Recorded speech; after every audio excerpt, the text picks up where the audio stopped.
Chapter 6 Help Arise. Skull pressed down at Tag. He had already been larger than Tag, but now he was impossibly huge. Skull pointed one long claw at Tag and jabbed him in the chest. Give me the ember stone, he snarled. Never, Tag shouted, stepping back. Blaze shot a fireball at Skull. He hissed and jumped back.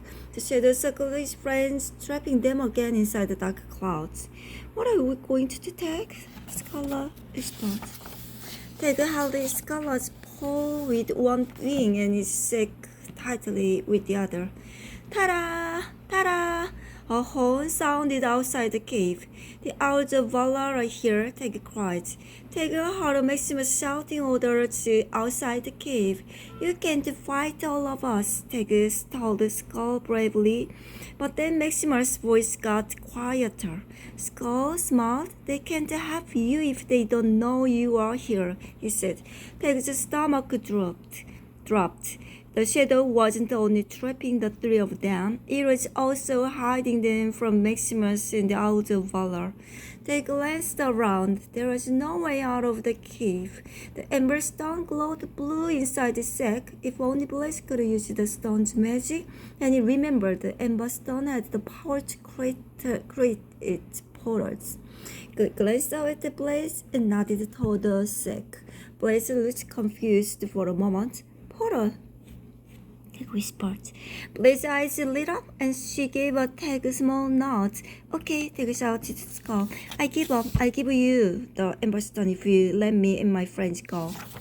Skull grinned. I knew you would give it to us now that our friends aren't able to rescue you. Skull grabbed Tag's wing. No, Tag, what are you doing? Skull is right, Tag said. We can't win. Skull left and his rats joined in. The horrible sound echoed through the cave.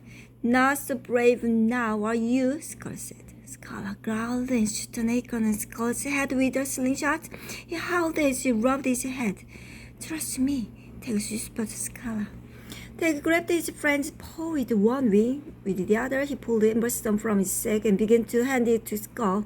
But at the last second, he threw it to Blaze. Blaze caught the stone in a beak, and a feather lit up. The ground began to shake. The ember stone glowed brighter and brighter until it was blinding. A dazzling hole appeared at Tag's feet. A portal, Skull guessed. Blaze held out a huge wings and put them around Tag and Skull. Jump! She yelled. Tag held onto his friend as tightly as he could and closed his eyes, wondering where the portal would take them.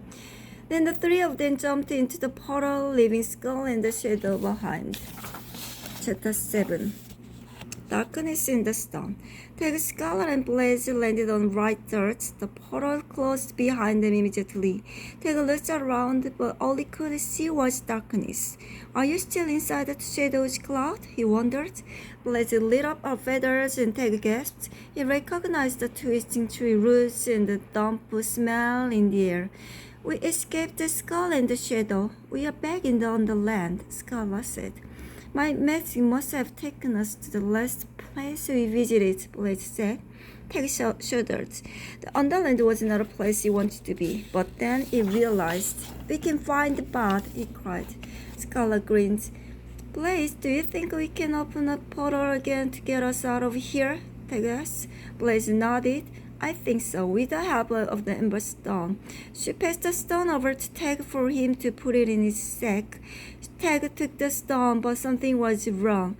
The ember stone had been glowing blue ever since he filled up with the magic from the first Fireorcus egg, but now a darkness moved inside it. What's happening to it? Skull asked. Tag looked around on the land. There were no plants or trees. No sunlight. Everything was dead or dying. I think the stone is somehow being infected by the underland, he said. Skull felt the unease. But if the ember stone's magic doesn't stay wrong, we will never get back to Perodia, she cried. And we won't be able to defeat the shadow, Blaze added. Take a look at the ember again. Little by little, the darkness spread through the stone. A blue light began to fade. There must be ways to stop the darkness from filling the stone, Teg said. Let's find Bud quickly and get home. Where do we start? Skull asked. The last place we saw him, Teg said. Skull's a liar. Skull's tail shivered, along with all the rats that got left behind. Blaze stepped forward and then paused. What's that? She asked, peering through the trees. Take a look. For a moment, it thought it saw a pair of shining eyes watching, but then he blinked and they were gone. But on the lookout, Tig warned. We don't know what other creatures live here on the land. Chapter 8. The Trap. The friends made their way through the underland. Blaze kept their feathers lit up to help them see through the darkness. Tig rubbed his wings together. It's so cold, he said. Blaze held the wings over Tig and Scarlet to warm them as they walked. The path was covered with fallen branches and twisting tree roots.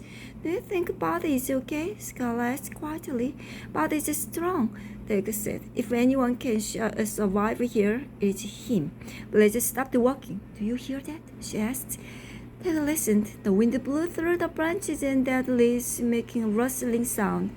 Squelch! Tig heard another noise. Scarlet pulled out a slingshot. Who is there? Tig shouted. The tree roots started to move behind them. Something large was headed right for them. Look, Scarlet shouted. An oozing, glowing ball of slime slithered toward them. It guzzled up everything in its path. Leaves, rocks, roots were all swallowed into the ball of slime. As it ate, the ball grew bigger and bigger. Then the slime ball stopped as it came close to Tig and his friends. Tig's jaw dropped as the two beady eyes grew on stalks from the top of the balls of slime. It's some kind of giant slug, Scarlet said.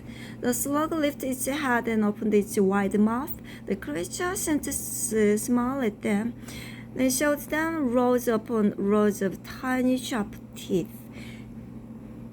It won't cheat us, Tig shouted. He started to fly, but his feathers were suddenly sticky and covered in slime. His wings were stuck. Thick, gloopy slime hung from the dead branches around him.